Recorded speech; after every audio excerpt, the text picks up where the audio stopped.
ludahnya masih di dalam mulut, belum pindah ke tempat lain. Kalau ada ibu-ibu mulai dari pagi iseng ngumpulin ludah di sini, kemudian taruh di kulkas, jam 12 siang diminum, batal karena sudah keluar dari mulutnya. Kemudian yang ketiga syaratnya apa? Kalau sampai tidak hafal ini keterlaluan. Masuk SLB, tes nanti di sini, langsung siapin sekolah SLB. Saya itu kalau aku harus hafal, paham. Yang ketiga, ludahnya masih murni asli, belum campur dengan yang lainnya. Nah, kalau sudah campur sama es krim, beda ceritanya. Kalau campur sama permen, ceritanya jelas ya. Ludah, baik. Lah, memasukkan es krim ke mulut tidak batal. Cuman hati-hati, itu makruh. Kalau kumur dalam wudhu nggak batal, tapi nggak makruh, sunnah. Bedanya apa? Samanya apa? Kesamaannya sama-sama tidak batal. Masukkan es krim ke mulut asal tidak ditelan tidak batal. Masukkan kumur wudhu ke mulut tidak batal asalkan tidak ditelan. Cuman bedanya apa? Makruh kalau masukkan es krim. Kalau kumur dalam wudhu sunnah. Perbedaannya apa? Akibatnya. Kalau ibu bapak lagi action gara-gara paham fikih tadi, nggak batal wudhu, nggak batal puasa kalau masukkan es krim mulut, tiba-tiba ibu pamer pada istrinya, bang, ini lo masukkan es krim ke mulut nggak batal, betul. Tak taunya digigit kucing kakinya, ketelen batal jadinya, paham? Cuman kalau lagi kumur begini, lagi berkumur begini, lagi masuk mulut, ada petir, masuk rezeki. Tidak batal. Beda ya akibatnya. Kalau sunnah tidak batal akibatnya, asalkan tidak selesai mulut saja ya. Paham? Enteng, fikih harus paham. Kalau tidak paham bahaya. Coba ditanya, gimana hukumnya nelan ludah? Kayaknya batal. Pusing kayaknya. Berarti kayaknya enggak. Ludah enggak kira-kira? Nelan enggak? Pusing. Yang kedua, masukkan lubang hidung. Yang dimaksud hidung itu bagian mana gitu? Nah ini harus paham, jangan-jangan masukkan hidung langsung, nah itu ibu-ibu sok paham langsung pulang, masukkan ke hidung membatalkan puasa. Sampai di rumah ditanya sama suaminya, suaminya males ngaji sih itu, yang ngaji ibunya istrinya terus. Kalau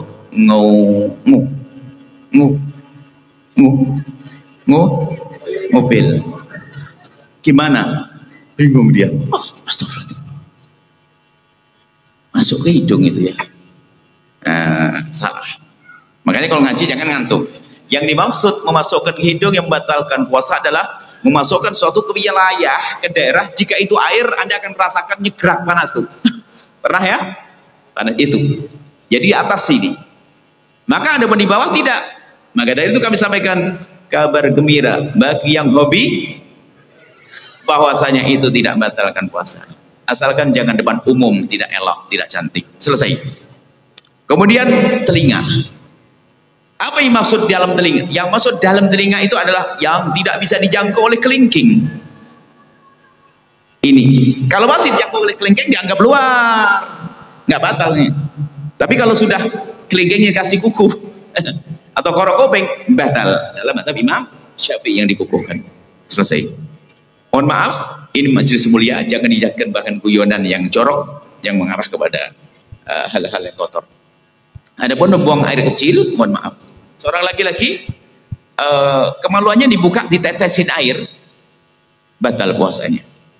Sama wanita ada kadang jenis pengobatan, masukkan kapsul, batal puasanya.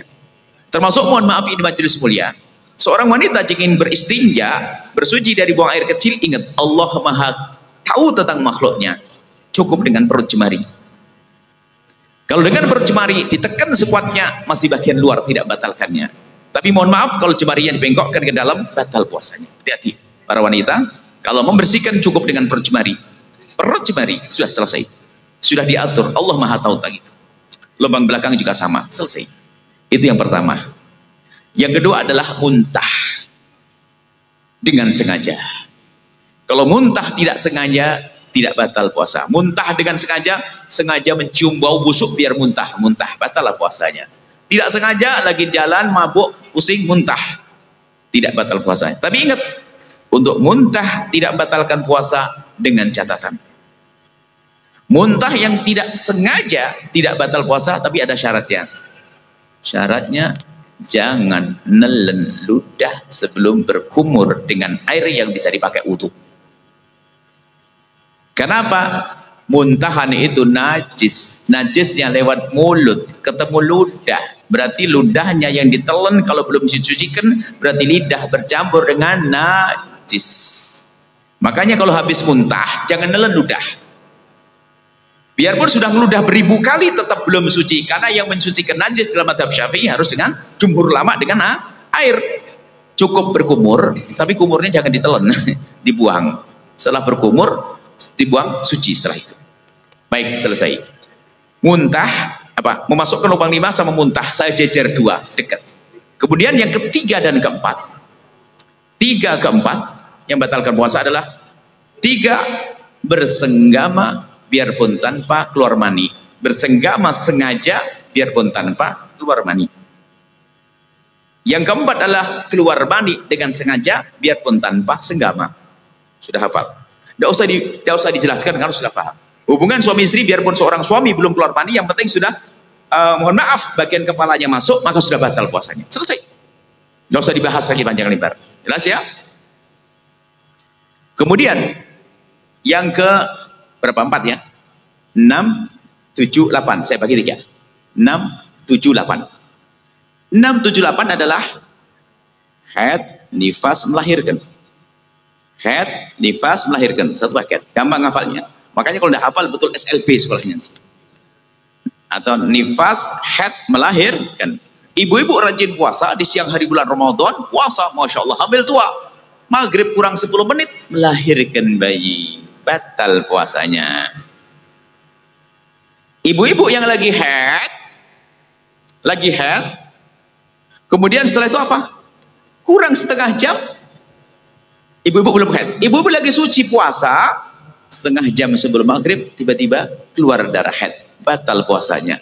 Gak usah sedih. Kenapa? Pahalanya tetap utuh, cuman bukanya lebih dulu sedikit, tapi bayar utang. Sampai sekarang pun kelihatannya belum bayar utang. Ngumpul ke sholat jam ya, cepat beresi utangnya tuh. Jangan telat tuh ya, ibu bayar ya. Sudah bayar belum utangnya? Ada yang enggak? Banyak mah. Ibu-ibu banyak ribut, hari bulan ini bulan ribut bagi ibu-ibu yang punya banyak utang. Utang puasa. Baik, dapat berapa? 7 ya? 7. Sekarang 8. Yang 8 adalah hilang akal. Hilang akal ada 3 martabat. Yang pertama tidur, yang kedua pingsan dan ayan, yang keempat adalah gila. Ini semua hilang akal. Hukumnya beda-beda. Kalau orang tidur, biarpun seharian penuh tidak batal puasa. Contoh, ibu-ibu, bapak-bapak, habis sahur ketiduran, bangun-bangun isya. Puasanya tetap sah. Puasanya tetap sah. Ada yang bertanya, sholatnya gimana Bu ya? Saya ngomong puasa, ini bukan bab sholat. Puasanya tetap sah. Itu tidur. Ada pingsan. Kalau orang pingsan, asalkan sempat bangun di siang hari, biarpun sebentar, puasanya sah. Contoh, habis sahur pingsan, jam 3 sahur pingsan. Bangun-bangun jam 12 siang, tanya jam berapa Bang? Jam 12, kaget, pingsan lagi. Sampai Isya baru Isya bangun, sah puasanya. Kenapa? Karena dia sempat terbangun biarpun sebentar, selesai. Gila yang ketiga. Gila itu biarpun sebentar batal puasa. Contohnya lagi ngomong begini, enggak tahu contohnya gimana. Lagi ngomong gini gila tiba-tiba. Ya gila pokoknya, enggak tahu gila. Batal puasa. Selesai. Yang ke-9 adalah murtad, keluar dari Islam. Contoh, mengatakan Nabi Muhammad bukan Nabi, Quran bukan wahyu, pokoknya untuk masalah murtad ini kami himbau kepada para asatid, perlu dikenalkan kepada umat. Ada namanya kita al-Qawatil Islam, al-I'lam bi Qawatil Islam, Ibnu Hajar al-Hitami, cuma agak tebel. Paling enggak dibaca lebih serius lagi muqaddimah kitab Sulam Taufik. Dikenalkan itu menjauhkan dari masuk kemurtadan. Jadi insya Allah para asatidz tolong baca kitab muqaddimah Sulam Taufik, itu sudah luar biasa itu. Ini penting harus pegangi. Bisa dibaca di sini juga nanti di majelis berikutnya insya Allah. Baik, sudah 9 orang yang 9 hal yang batalkan puasa. Selebihnya jangan dipikirin deh. Selesai, saya singkat. Nanti dengar lagi di video di YouTube-nya. Jangan lihat YouTube yang aneh-aneh. Murajaah boleh. Sekarang 9 orang yang tidak wajib berpuasa. Ingat, 9 orang yang tidak wajib berpuasa. 9 biar gampang dihafal. Yang pertama ada dan kedua. Yang pertama anak kecil. Yang kedua orang gila. Saya jejer karena anak kecil sama-sama tidak punya akal. Biar gampang dihafal. Anak kecil, orang gila. Orang gila anak kecil. Jadi anak kecil tidak wajib berpuasa. Tapi ingat, bagi orang tuanya atau yang ngurusinya, kalau anak sudah umur 7 tahun, wajib kita ajari segala kewajiban dan menjauhi haraman apapun. Cuman sifatnya ngajari, bukan memaksa. Kalau anak Anda sudah umur 7 tahun, Anda mulai ajari berpuasa, ajari sholat, ajari menutup aurat. Biarpun kadang menutup aurat kepanasan, mama panas. Iya sayang bukan, tapi nanti tutup lagi. Termasuk puasa. Diajak sahur jam 9, malah perut gak kuat. Kamu puasa nggak boleh. Nggak kuat mak. Oke dah, sahur lagi sayang. Sahur jam 10. Sahur lagi jam 2. Nggak apa-apa. Tapi maksudnya apa? Dilatih. Jadi jangan dibiarkan liar makan. Jadi selagi tidak waktu sahur-sahuran, nggak boleh makan supaya terdidik. Makanya kalau ada anak kecil makan itu bapaknya nggak ngaji tuh. Dididik untuk menghormati bulan Ramadan juga.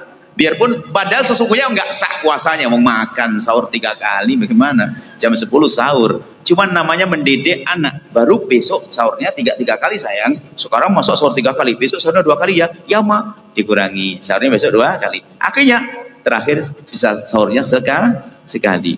Dan ingat jangan dipaksa. Anda maksa anak kecil puasa, dosa.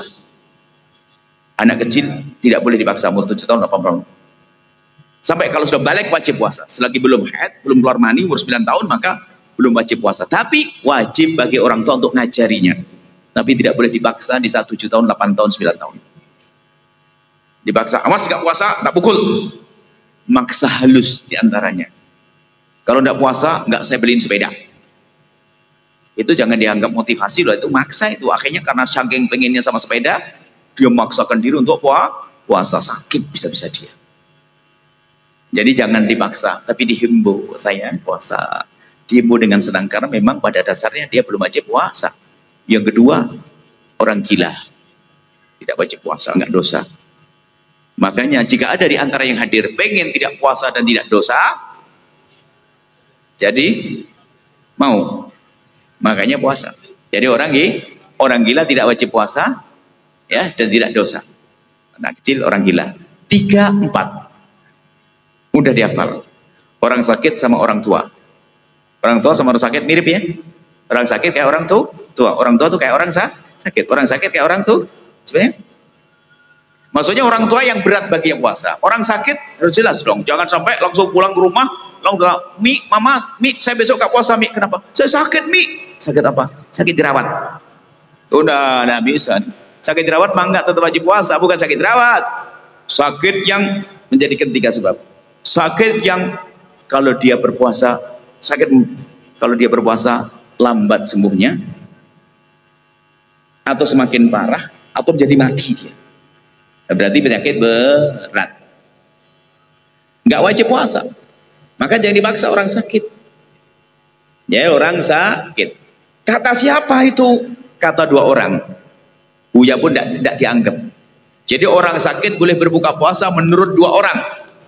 Yang pertama menurut dokter. Kata dokter, Pak Haji, tolong jangan puasa dulu biar cepat sembuh. Kayaknya bahaya nih kalau puasa. Dengar dong, asalkan tabibnya muslim yang masih percaya. Yang bisa percaya. Atau pengalaman pribadi. Ustadz nggak laku di sini. Pengalaman pribadi kalau puasa, misalnya pingsan segala macam, maka dia tidak wajib puasa. Dapat berapa? 4 ya. 4 sudah kecil. Anak apa sakit sama orang tua. 5, 6. hamil menyusui. Hamil menyusui. Selesai ya? Asal kalau orang hamil berat baginya, menyusui memberatkan, maka tidak wajib puasa. Hamil menyusui. Makanya ibu-ibu jangan takut hamil, punya anak cuma 6. Nah, 16. Wah, ada ibu-ibu solehah 50 tahun nggak pernah puasa Ramadan, tapi solehah banget dia, tidak pernah puasa Ramadan. Kenapa? Hamil menyusui, hamil lagi menyusui, hamil lagi, anaknya 13, nggak pernah puasa sepanjang itu. Nggak dosa dia. Makanya jangan khawatir bu, hamil tenang aja, nggak wajib puasa di saat berat. Selera hamil sama oke, tidak wajib puasa. Yang keberapa? 78 ya. 78 adalah haid dan nifas. Haid dan nifas, selesai. Anda tidak tahu tidak apa-apa, laki-laki, urusan ibu-ibu. Haid dan nifas. Yang ke-9, bepergian. Jika bepergiannya adalah tujuannya sampai 80 km, musafir. Makanya kalau Anda dengan orang musafir harus tahu diri dong. Misalnya Anda di Pekanbaru, ada tamu dari Jakarta, nginep di sini, nggak boleh langsung wajib puasa. Nggak wajib, Anda wajibkan. Anda sebagai tuan rumah yang baik akan bertanya, tamuku yang saya cintai, besok puasa enggak? Maksudmu apa? Kalau puasa, saya bangunin sahur. Terus, kalau tidak, saya buatkan sarapan. Karena memang nggak wajib puasa dia. Jangan dipaksa dong tamu. Ya, baik, jelas. Saya ulang, anak kecil, orang gila, satu paket. Orang tua, orang sakit, hamil, menyusu, haid dan nifas, musafir, 9. Kalau tidak hafal, masuk SLB. Kemudian setelah hafal 9, ada lagi nanti jajarannya. Dari anak kecil nanti ada 2 kotak. Kalau di kitab fikih praktis Buya ada 2 kotak. Itu apa? Anak kecil kalau sudah dewasa tidak wajib qadha, tidak bayar fidyah. Orang gila, asal gila bukan dikasih aja, gila-gila, tidak wajib qadha, tidak bayar fidyah. Orang sakit bagi 2. Kalau sakitnya ada harapan sembuh, qadha. Kalau nggak dapat sembuh, nggak ada sembuh, fidyah. Orang tua kayak orang sakit nggak sembuh, karena orang tua nggak akan muda lagi. Orang tua wajib fidyah, tidak wajib qadha. Coba, gampang ngafalnya. Sengaja ini cari buku baik praktis Buya. Kita ada baik praktis. Haid dan nifas qadha, tidak pakai fidyah. Ya kan? Hamil menyusui dilihat. Kalau hamilnya karena khawatir akan dirinya, ada dirinya, maka cukup qadha, nggak pakai fidyah. Tapi kalau dia, aku sih tidak ada masalah, cuman kasihan bayiku, takut kurang gizi, kalau saya mah kuat. Berarti dia tidak khawatir akan dirinya, hanya khawatir akan bayinya, maka dia wajib qadha plus fidyah. Menyusui juga sama. Kayak itu. Kemudian yang terakhir adalah bepergian, qadha saja, tidak pakai fidyah. Itu semuanya Buya mencoba meramu fikih itu biar gampang. Buya ada kitab fikih head praktis, diramu gampang. Setengah jam ngerti head nanti. Kemudian semuanya pakai gampang praktis. Kenapa? Saya harus bersaing dengan dunia YouTube, internet. Kalau saya tidak praktiskan gini ini, kalah sama dunia internet. Jadi pengen, ini sudah paham ya? Insya Allah fikih puasa 9 hal yang batalkan puasa, 9 orang yang tidak wajib berpuasa. Agak sedikit tapi nyambung, tinggal nanti dikuatkan di video yang ada langsung hari ini, langsung terangkat, ada diangkat videonya insya Allah, YouTube-nya. Baik, ini saja di seputar puasa. Jangan sampai ada yang tidak paham puasa. Tapi yang terpenting kami sampaikan pertama, damai kepada Allah, istighfar yang banyak, dan damai kepada sesama manusia. Jangan punya dendam, baru puasa Anda indah nanti. Wallahu a'lam bishawab. Ada yang ditanyakan? Ada ya. Bismillahirrahmanirrahim. Ada pertanyaan yang masuk, Buya. Buya yang saya hormati, panitia zakat di kampung saya dapat jatah. Katanya masuk asnaf yang menerima zakat. Apakah benar panitia termasuk asnaf? Terima kasih. Panitia tidak ada asnaf samaniyah, namanya panitia. Golongan 9 menerima zakat tidak ada namanya panitia, nggak ada. Tidak ada. Kecuali dia orang fakir.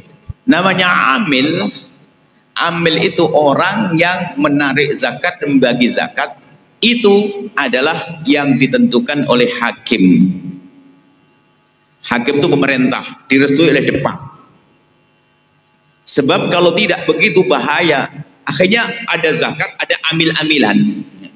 Ya, akhirnya zakatnya pun tidak banyak, amilnya lebih banyak, habis sama amil. Orang fakir nggak dapat nanti. Kadang-kadang diatur sama direkturnya sendiri. Wah, gajinya gede, amilnya. Amil apaan tuh? Harus ada standarnya dari negara. Jangan dikit-dikit amil. Yang ada panitia.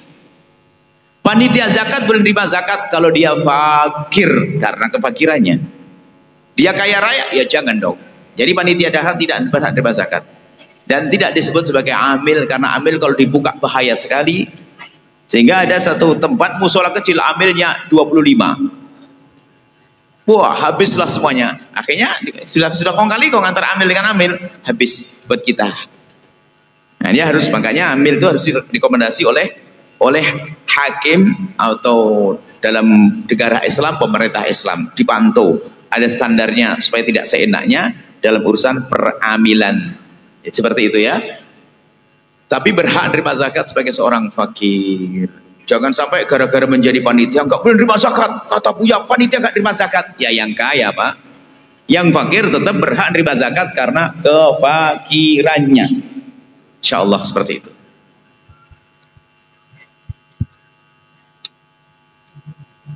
Ada lagi? Buya, apakah salat tarawih 8 rakaat itu tidak sah gitu?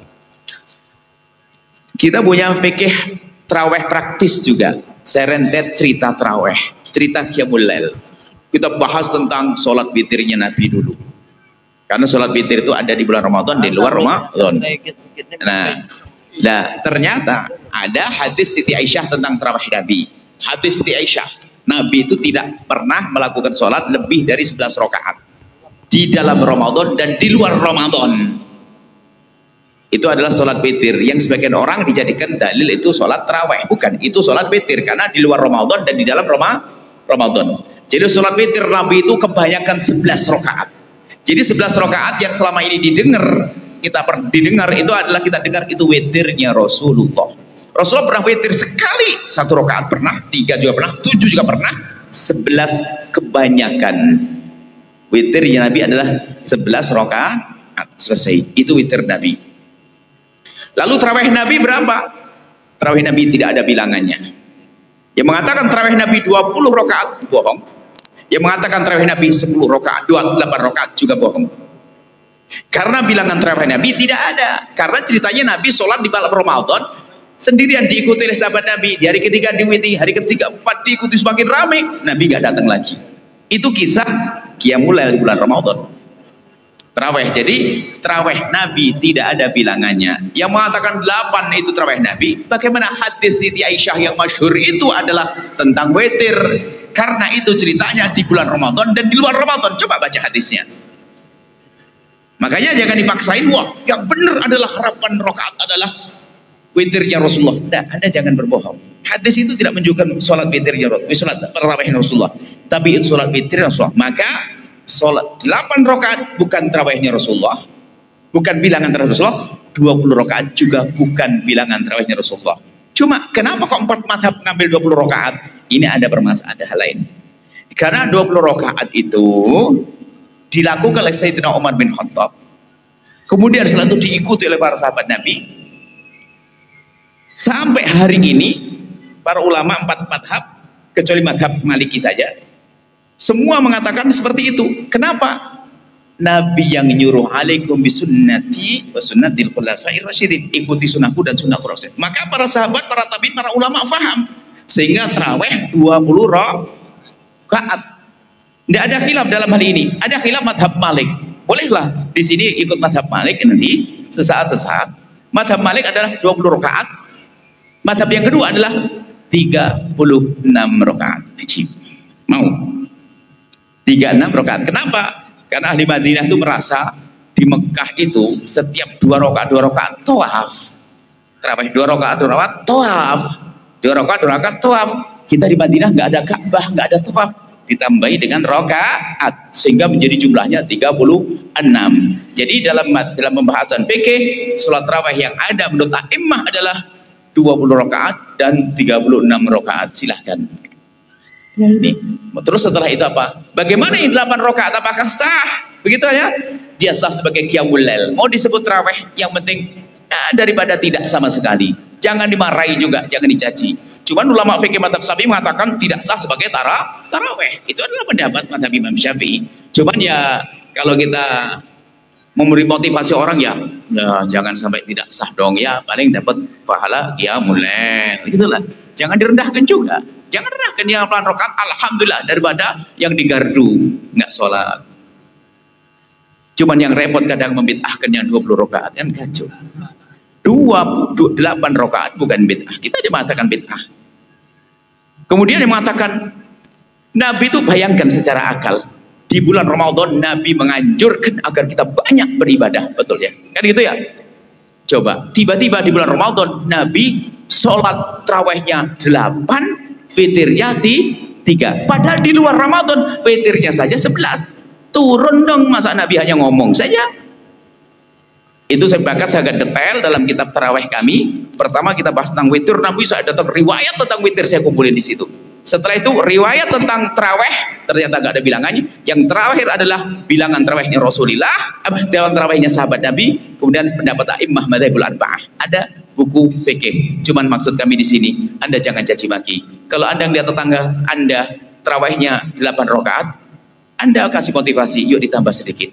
Kemudian setelah itu kami sampaikan, Anda pengurus masjid, Anda punya tugas mengajak orang untuk berbuat baik sebanyak-banyak, sedekah yang banyak, ya kan? Berzikir yang banyak, termasuk tolong jadikan masjid Anda, musola Anda, tarawihnya juga yang paling banyak dong, 20 rakaat. Kalau ada yang malas, terserah dia mau mutus-mutus sendiri. Tapi jangan dijadikan 8, yang mau 20 jadi malas nanti. Coba kalau sudah masjid kasih 8. Yang lain ya malas, ya sudah selesai, alhamdulillah, minum kolak, makan kolak nanti nggak dilanjutkan. Tapi kalau di masjid sudah 20 sama 3, 23, apalagi witir 11, yang tidak kuat ya namanya sunnah, silahkan. Tapi imamnya hendaknya mengajak orang untuk bisa beribadah lebih banyak lagi. Dan ingat, jangan caci maki, jangan olok-olokan setelah ini. Tidak tarawih pun tidak dosa. Kadang-kadang jadi perselisihan. Cuman begitulah kita amanat ilmiah. Kita harus jujur, begitulah perkataan para ulama. Tarawih adalah sunnah. Seperti itu ya. Ada buku tarawih kami. Tidak tahu judulnya apa ya, lupa ya. Pokoknya tarawih deh, gitu aja lah. Ada buku Buya, ada tarawih, memang kita rinci begitu. Coba kita tulis ulang yang beda. Jadi biar orang rentrehnya tuh ada, insya Allah. Baca buku kitab tarawih Buya, insya Allah. Yang lain? Buya, di Indonesia ada waktu sahur menahan di saat imsak dan ada lagi saat azan subuh berkumandang. Di manakah kita yang lebih bagus untuk memulai menahan puasa, di waktu imsak kah atau di waktu azan subuh berkumandang? Terima kasih.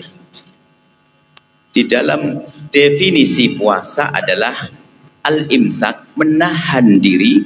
Imsak itu menahan diri dari hal yang membatalkan puasa, dimulai dari terbitnya fajar shadiq, waktu subuh tiba sampai terbenam matahari. Nah, sebelum subuh tiba adalah waktu makan dan minum. Tapi kalau sudah subuh tiba, bukan adzan ukurannya. Ukurannya subuh, biarpun belum adzan tetap jangan nunggu adzan. Adzannya terlambat 1 jam, kan kacau nanti. Ukurannya bukan adzan, ukurannya waktu subuh tiba. Selagi waktu subuh tiba, Anda sudah tidak boleh makan dan minum lagi. Lah, istilah imsak itu spesial orang Indonesia. Itu istilah imsak. Sampai teriak-teriak tuh, imsak. Itu istilah yang ada di negeri kita ini. Sebetulnya istilah itu ada kalau kita kembalikan syariatnya ada. Pada zaman Nabi itu, sahabat itu sudah menahan diri dari makan dan minum adalah sebelum subuh dengan diperkirakan 50 ayat. Jadi 50 ayat langsung sholat adzan subuh.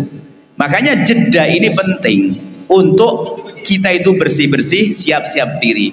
Jadi artinya tetap selagi belum adzan masih boleh makan, tapi kalau Allahu Akbar jangan. Batal. Karena di akhir-akhir ini ada yang mengatakan kalau masih adzan boleh makan.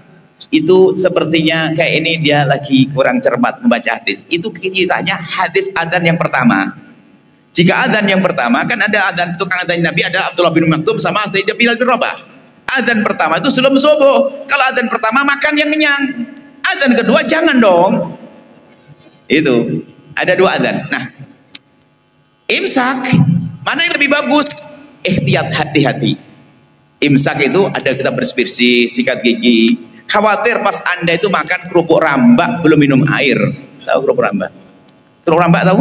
Kulit. Kerupuk kulit kerbau. Coba Anda baru makan begini, belum minum air, keburu adzan, keselak sampai subuh. Ya, ini adalah kesempatan. Jadi ada imsak, langsung Anda bersih-bersih gigi, minum, selesai. Anda masih minum boleh. Mana yang terbaik? Jawabannya adalah tetap nggak bisa dibantah bahwasanya paling bagusnya sahur adalah mengakhirkan sahur paling akhir, asalkan masih yakin malam belum subuh tiba. Jadi waktu imsak masih boleh makan, cuman imsak itu peringatan agar kita siap sikat gigi segala macam dan sebagainya, seperti itu ya. Buya, ada wanita yang produktif melahirkan sehingga kesulitan berpuasa. Tahun ini hamil, tahun depannya menyusui, tahun depannya hamil lagi, tahun depannya menyusui lagi, tahun depannya hamil lagi, tahun depannya menyusui lagi. Mohon penjelasannya Buya, karena kesulitan mengqadha puasanya. Terima kasih Buya. Iya, mengqadha puasa itu baru wajib bagi seorang wanita atau siapa saja. Mengqadha puasa baru wajib kalau dia tidak punya udzur yang 9. Selagi hamil lagi ya belum wajib mengqadha dong. Anaknya 16 tadi itu kan. Jadi ya nggak wajib, ya nggak wajib, ya nggak wajib. Qadhanya kapan? Ya kalau nanti sudah tidak hamil, tidak menyusui, sampai kapan? Ya nggak tahu. Kalau mati duluan ya nggak wajib. Oh, sudah mati mau gimana lagi? Kan gitu ya. Jadi ibu tidak usah khawatir. Allah Maha Kasih. Hamil itu berat, alhamdulillah kita kaum pria nggak hamil. Ibu-ibu hamil itu berat, bayangin begitu. Jadi kemudian wajibnya mengqadha itu adalah jika seseorang sudah terbebas dari udzur-udzur tersebut. Contohnya setelah melahirkan, setelah menyusui 2 tahun beres, kemudian masuk bulan Syawal mau mengqadha. Lah kok sakit? Ya nggak wajib, masih sakit kok. Selagi masih ada udzur, tapi sudah bebas, tidak gila, tidak sakit, ya, belum tua, tidak haid nifas, oh berarti wajib kok qadha. Makanya kalau ketumpakan hamil lagi, ya tidak wajib qadha. Dan nanti utangnya itu, apakah tambahan fidyah? Enggak pakai tambahan fidyah karena memang dia tidak melanggar. Mungkin ada pertanyaan, nambah fidyah itu bagaimana sih kisahnya? Nambah fidyah, contoh ibu nih contohnya ada kelihatan semua ini bener dah contoh. Mestinya sekarang kan diqadha, cuman males karena alasannya ini musim bakso, besok musim pangsit, ini kasih. Akhirnya nggak sempat puasa, padahal dia nggak ada hamil, nggak ada nyusui, berarti dia sudah wajib mengqadha. Mundur sampai masuk Ramadan lagi, berarti dia harus utang puasanya tetap 1, cuman dia kena hukuman harus membayar 1 mud fidyah karena mundur teledor. Itu pembahasannya. Ayo, kalau sudah waktunya ditutup, sudah kemalam belum? Ada lagi Buya, di antara 2 rakaat tarawih mana yang lebih elok, mengopi, minum kopi atau solawatan? Iya jauh dong minum kopi sama solawatan, ya bukan solawatan lah. Cuman ada ngopi lebih bagus daripada solawatan di saat mungkin dia terasa terlalu ngantuk banget daripada nyungsep lagi, ngopi dulu. Tapi tetap bisa ngopi sama solawatan. Jadi tetap ibadah solawatan tetap lebih bagus daripada ngopi. Cuman nanti ngantuk ini sampai jatuh, minum kopi dulu ya, setelah melek baru sholat. Dan memang begitu Nabi mengajarkan, kalau ngantuk jangan sholat. Kalau ngantuk sholat kan kacau, bisa nyungsep nanti, bisa mesti doa kebaikan malah mengutuk dirinya sendiri. Seperti itu. Ada yang lain? Izin Buya. Ayo Buya, Mana yang lebih baik, witir bersama imam di masjid atau witir setelah tahajud tapi sendirian di rumah? Semoga Buya sehat selalu. Tapi sendirian di rumah. Baik. Setelah tahajud tapi sendirian di rumah. Ada min plusnya. Ada himbauan witir saja di masjid sama imam. Witir saja di masjid sama imam, ya kan? Itu sebenarnya harus kasih pemahaman dulu. La witron fi lailah wajah. Enggak ada witir 2 kali. Kalau witir 2 kali, maka menjadi tidak witir. 3 dengan 3 maka jadi 6. Nabi Allah turun. Maka kalau sudah witir di awal waktu, enggak usah ada witir lagi. Cuman ada, kalau sudah witir 3, saya ingin nambah. Ada takmilah menyempurnakan witir, jadi ada banyak pilihan. Boleh nanti sempurnakan. Jadi ganjilnya didulukan, kemudian digenapi di belakang. Itu namanya takmilah. Ada naqdul witir, witir yang 3 saya tambah 1 biar 4, nanti 3 lagi. Nah, naqd ini yang ulama kita mengingkari. Baik. Nah sekarang ini loh cara milihnya gimana? Yang dikhawatirkan itu riya. Misalnya apa? Dia nggak mau witiran di masjid. Alasannya apa? Mau witiran di rumah biar banyak, ya kan? Bisa saja sampai di rumah nggak witiran, kegantuan. Atau contoh, ini benar secara fikih benar, tapi apakah terbaik? Lah ini sebetulnya ini yang terbaik. Cuman takut hati rusak. Jadi witir kan 3, ibu pak ya, ngerti kan? Cuman di pertama 2 rakaat, yang ketiga berapa? 1 rakaat. Imam 1 rakaat, Anda niat 2 rakaat, berarti Anda belum witir, belum menutup witir. Ini masih witir. Tinggal nanti Anda sempurnakan nanti setelah 2 berarti 4. Tinggal nanti suka-suka Anda sampai 11. Nanti sampai di rumah. Cuman yang ini jenis ini ada sombongnya. Wah, nambah 1. Berarti nanti witirnya nambah lagi. Kelihatan itu yang lihat satu masjid itu. Wah, ini mesti langganan dia, nambah witir dia. Langganan. Cuman yang perlu jaga hati. Jadi caranya gimana? Anda boleh witiran setelah bersama imam, setelah itu malam tidak usah witiran lagi. Tapi jangan salah. Bukan berarti kalau sudah witiran di awal waktu malam nggak boleh tahajudan. Ini salah kaprah sebagian orang. Ij'alu akhir sholatikum witra, itu adalah anjuran. Jadikanlah witirmu itu sholat penutup, bukan perintah wajib. Jadikan anjuran. Jadi kalau sudah witir di masjid, kelihatannya ini yang enak, sudah nggak usah pusing-pusing. Ikut witiran normal kayak imam, biar nggak punya gerakan aneh-aneh, nggak ada tambah. 3 rakaat witir dengan imam. Nanti kalau malam tinggal tahajudan saja, selesai. Ya kan? Kalau berhenti duluan ganggu yang lainnya witir, dia ngomong saja, nggak enak juga. Nah, jadi kalau sudah witir di masjid, di rumah tetap boleh melakukan sholat sunnah sebanyak-banyaknya. Jangan seperti pemahaman sebagian orang, kalau sudah witir berarti sudah ditutup, jadi nggak boleh lagi kita melakukan sholat sunnah. Itu salah paham. Wallahu a'lam bishawab. Ada lagi? Buya, izin bertanya Buya. Ibu saya sudah sekitar 8 tahun sakit diabetes komplikasi. Sekarang kena stroke ringan, tidak bisa ngomong dengan normal. Beliau sudah lama tidak sholat dan puasa. Dan fidyah juga tidak dibayar karena faktor ekonomi. Jadi apa yang harus saya lakukan sebagai masih hidup? Ya? Masih hidup. Mohon doa ibu saya Buya. Amin insyaallah. Berkhidmatlah Anda untuk ibunda Anda. Di saat ibu lemah sakit, maka ketahuilah ditawarkan keberkahan gantung di langit. Anda ngabdi akan runtuh keberkahan untuk Anda. Ibunda di saat sakit. Nah, kalau ibunda sakit tidak sholat, tidak puasa dulu, karena beda sedikit masalah pokoknya antara puasa dengan sholat sedikit beda. Jika tidak puasa karena sakit, karena tua, Anda sudah bisa menjawab. Berarti tua nggak akan muda lagi, jelas kan? Berarti suruh kodok nggak mungkin bisa. Berarti kalau dia nggak bisa puasa karena sepuh, stroke, ngapain? Bayar fidyah.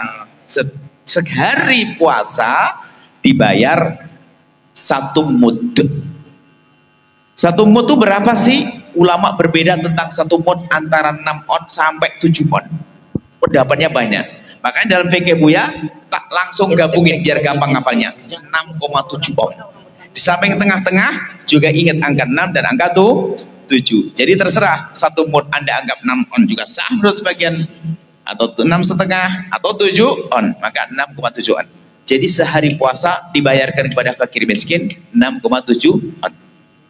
Itu masalah puasa. Adapun sakit, salat, tidak ada orang yang boleh meninggalkan sholat selagi akal masih ada.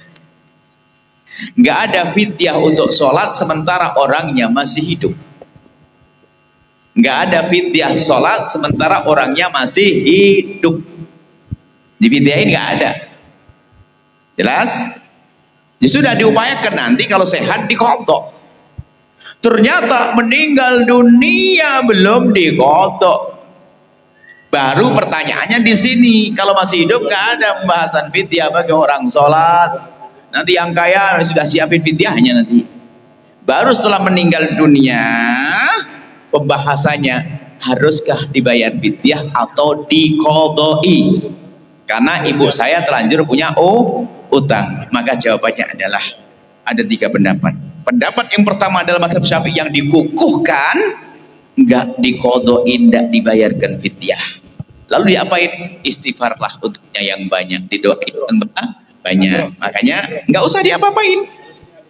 Pendapat yang pertama. Pendapat yang kedua, disamakan dengan puasa, yaitu dibayarkan fidyah. 1 kali sholat yang ditinggal dibayar, diambilkan dari mana? Harta waris sebelum dibagi. 1 kali sholat dibayarkan 6,7 on. Jelas? Pendapat yang ketiga adalah ini yang dilakukan oleh Imam Subuki, diqadai. Ada 3 pendapat. Maksudnya jadilah orang yang bijak. Kalau orang yang fulus punya duit, ya fidyah dong. Fakir, daripada anaknya sedih, ente qadhain saja. Ya, kalau ternyata di satu kampung nggak diqadhain, nggak difidyahi, bukan akidah yang sesat. Karena apa? Itu pendapat yang dikukuhkan dalam mazhab kita Imam Syafi'i. Seperti itu. Jadi ini kisahnya begitu. Kalau setelah meninggal dunia baru ada bahasan tentang fidyah seperti itu. Cukup insyaallah. Baik. Doa Bu ya. Ini yang dari masyarakat dari luar barangkali. Ya Bu ya, mau langsung. Oh, ada question. Bu ya, bagaimana jikalau Tolong mana itu? Sudah selanjutnya bicara biarin satu aja. Bin barokah. Tolong mana? Tolong bukan tangannya di mana mic-nya itu? Tidak, sekali ya. Mohon maaf yang lain. Bu ya, mohon maaf Bu ya, izin bertanya, bagaimana jikalau kita sudah meminta maaf kepada saudara kita Bu ya, tetapi belum dimaafkan Bu ya, sedangkan kita sudah meminta maaf. Syukran Bu ya. Baik, tugasmu meminta maaf. Kemudian setelah itu minta maaf yang serius. Minta maaf yang serius itu gambarnya begini loh ya. Anggap saja sang raja mau menggal leher kita gara-gara sebuah kesalahan. Kita akan minta maaf bermacam-macam cara, datang dimaafkan, enggak dimaafkan, kok enggak dimaafkan, melalui orang banyak. Kalau Anda serius, Allah Maha tahu. Minta maaf ke dia, enggak diterima. Minta tolong pada saudaranya untuk nyampaikan. Pokoknya terus. Sampai doain, ya Allah lapangkan hatinya biar maafin saya. Terus sampai kita nyesel betul. Kalau kita minta maafnya serius, maka Allah Maha tahu. Kecuali minta maafnya enggak serius, ya sudah enggak maafin ya terserah deh. Nanti aku udah minta maaf. Wah, ini kurang ajar namanya. Minta maaf serius. Kalau minta serius ada satu riwayat. Kalau minta maafnya serius, lihat di akhirat nanti ada orang bertanya, ya Allah itu apa itu? Itu istana. Untuk siapa? Disiapkan untukmu kalau kau memaafkan dia. Akan beres nanti. Jadi maksudnya gambarnya begitu. Jadi orang yang tidak memaafkan kepadamu itu nanti Allah pamerin. Karena Allah sayang kepada kamu. Kamu punya istana enggak? Pengen. Oh sudah. Tapi syaratnya kamu maafin dia. Allah yang atur nanti. Jangan khawatir. Yang penting kita minta maaf yang serius. Dan yang kedua, jangan sekali-kali menjadi orang seperti itu. Tidak pernah memaafkan kepada manusia. Na'udzubillah. Hati busuk, dia pendendam. Ya. Ada orang hatinya busuk, dendam. Ramadan sengsara dia. Oh, ada orang kalau marah begini. demi Allah aku tidak rela, aku tuntut nanti di akhirat. Waduh, serem banget. Awas kalau ada orang begitu, batal jadi menantu dia, batal jadi besan, batal jadi istri, batal jadi suami. Orang serem begitu mau dinikahi. Hah? Demi Allah, ditulis di buku hariannya, pendendam. Ramadan akan berlalu begitu saja, tidak ada artinya bagi dia. Masya Allah, sudah tak tanda karena kemalaman.